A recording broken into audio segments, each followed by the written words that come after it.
The Honourable Brian Walker. Thank you, Acting President. I would like to rise to support this motion, but what I'm actually going to say is to both sides of the House. As a practitioner in the area, the only one in this House, the only one who's actually worked in regional and remote Australia, on both sides of the House, I say to you, a pox on both your houses. A pox on both your houses. Let me tell you a story about my time in Newman. And we had there, the laboratory would close down at Friday midday and open again at Monday morning at 8 o'clock. So for the whole weekend, we had no laboratory services and a very busy emergency department.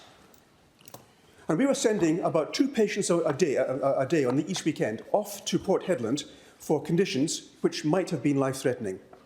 Had we had the laboratory facilities, we could have actually fixed that problem on the spot, but we didn't. What year was this? That was a Liberal government. Kim Hames was the man in charge. Be quiet, please. Listen. I refuse to allow people who have got no experience in this area to tell me what's going on. I'm telling you what actually happens. And everyone here has read the information, but not a single one has actually experienced it. So when I've got a patient who has got symptoms there which could be life-threatening and I can't diagnose it, I must put that into higher authority. At $10,000 to $15,000 a pop, 2 a weekend or more. Now that machine to diagnose the condition cost $7,500. Got running costs, of course, but $7,500. There was a man appointed by the government in Port Hedland doing a cost-benefit analysis of a $7,500 machine to save the costs of between $15,000 and $30,000 a weekend for transporting patients. 18 months later, there was still no decision about that. 18 months. So I wrote to Kim Hames and asked him to do something about that, and I got, as expected, the answer back of absolutely nothing. I spoke to Path West. They were shocked to find out we didn't even have a simple white cell count available in our hospital for a whole weekend. And that is the parlous state of health services in our country, in our state just now. So when I hear from both sides here the words about our health industry, I don't recognise what you're talking about. Now, I'll acknowledge the invaluable contributions of the frontline healthcare workers. They're working against all the odds. But the health system just now is collapsing. Mark Butler, the Federal Health Minister, admitted as much. They put $750 million into Medicare, but he also said at one time that there's not enough money to fix this system.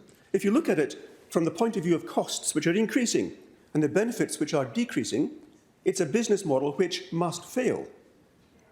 It is a business model which must fail, and one or other of these sides is going to be in power when it does fail, and the other side is going to say, you're to blame. It's not true. You're both to blame. Because you're not dealing with the underlying problems which have caused this in the first place. I've got, for example, a strong interest in mental health. I've told you before about a patient sitting in front of me with an active plan to kill himself, with a rope hanging in his garage, intending to kill himself. And I was unable to find psychiatric help as an emergency for this patient. He went off to ED, which is actually the wrong place to put a psychiatric case. It's the wrong place. Waiting 4 hours, where you can walk out at any time, at least 4 hours, before someone sees you who's got no actual experience in mental health care, to then call in a psychiatric registrar, who then says, as happened in this case, we've got no time to see you, we'll make an appointment for you the next working day. Now, fortunately, I was able to chemically sedate him.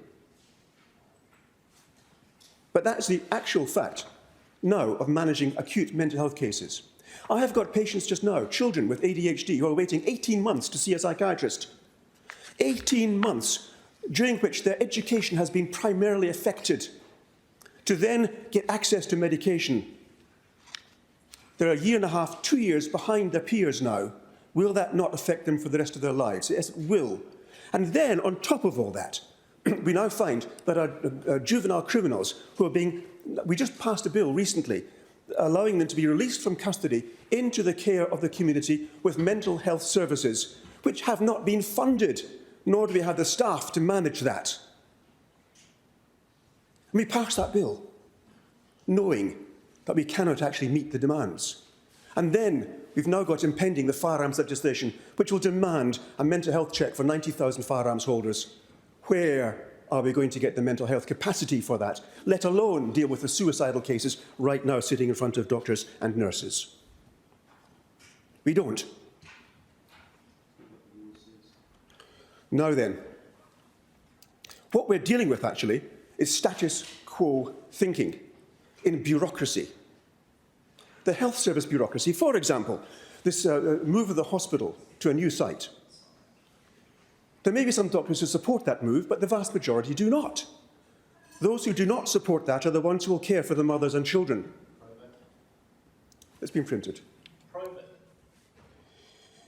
And a half-hour journey from a hospital of good care to take an infant across town to the special care in the children's hospital will result in deaths. How much will that death cost? Paul Murray wrote an article about this. I could send this, West Australian, some months ago, when he took apart the government's proposal there. Well, it is an opinion, it is a democracy, and work needs to be done, I am sure, as the government continually reminds us. But we have had credible complaints from medical practitioners and nurses who have said this is not going to help. Can we make a change? Yes, we can. Do we have the will for doing it? Apparently, no, we do not. And we're looking at the $2 billion planned for the new hospital. Are we really anticipating that we're going to keep that on time and on budget? Are we really? What example do we have in recent government history where we had a project on budget? We'll look at Metronet for an example, shall we not? So there's $250 million saving you can make on the current proposed. It's going to pale into insignificance at the final cost. And that first infant which dies en route is going to be ignored. It is shameful. It is very shameful, because we don't have to do that. So my colleagues, and I can show you a hospital right now where 100% of the staff wishes to resign but can't because they need to earn money. Staff burnout, numerous devastating and preventable incidents in our hospitals. We're seeing this on a regular basis.